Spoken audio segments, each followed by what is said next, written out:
La dernière journée en terre sicilienne pour la 8e étape de ce Tour d'Italie 1993.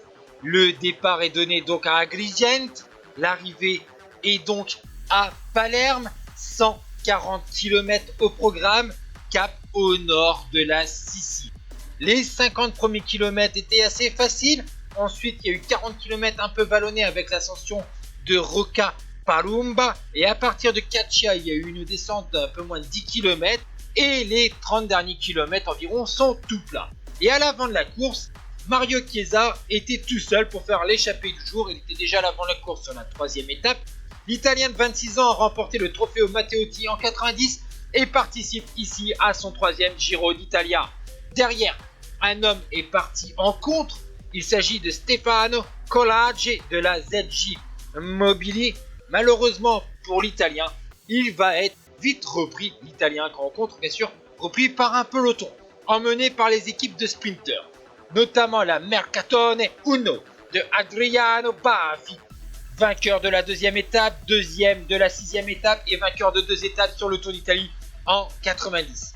Une autre équipe va venir donner un coup de main à la Mercatone Uno. Il s'agit de la MG Magnifico de Fabio Baldato, vainqueur de la 4e étape et 4e de la 7e étape. Vous voyez qu'à une trentaine de kilomètres de l'arrivée, encore l'écart était de 1,45 pour l'homme de tête. Malheureusement, le train important des équipes de sprinters est dans la banlieue de Palerme. Chiesa est repris, le coureur de la Carrera. Et donc maintenant, place à l'emballage final avec les différentes équipes de sprinters. La Lamprey avec son duo Stefano Aloccio, 32 ans, vainqueur de 2 étapes du Giro en 87 et en 90, et emmené par son jeune poisson pilote, le coureur Jan Svorada, vainqueur d'une étape du Tour de Romandie en 92.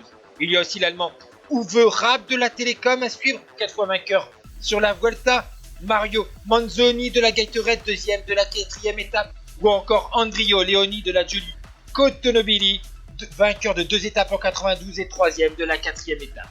D'ailleurs, la MG lance l'emballage final et on voit que le coureur de la formation Giulio Cotonobili, Andrio Leoni, lance de très loin le sprint, mais il est débordé par le meilleur sprinter actuel de ce Giro d'Italia, Adriano Baffi, qui lève donc la 2e fois les bras sur ce Tour d'Italie 1994 devant Leoni, Baldato, Aloccio, Manzoni, Svorada, Raab, etc., etc.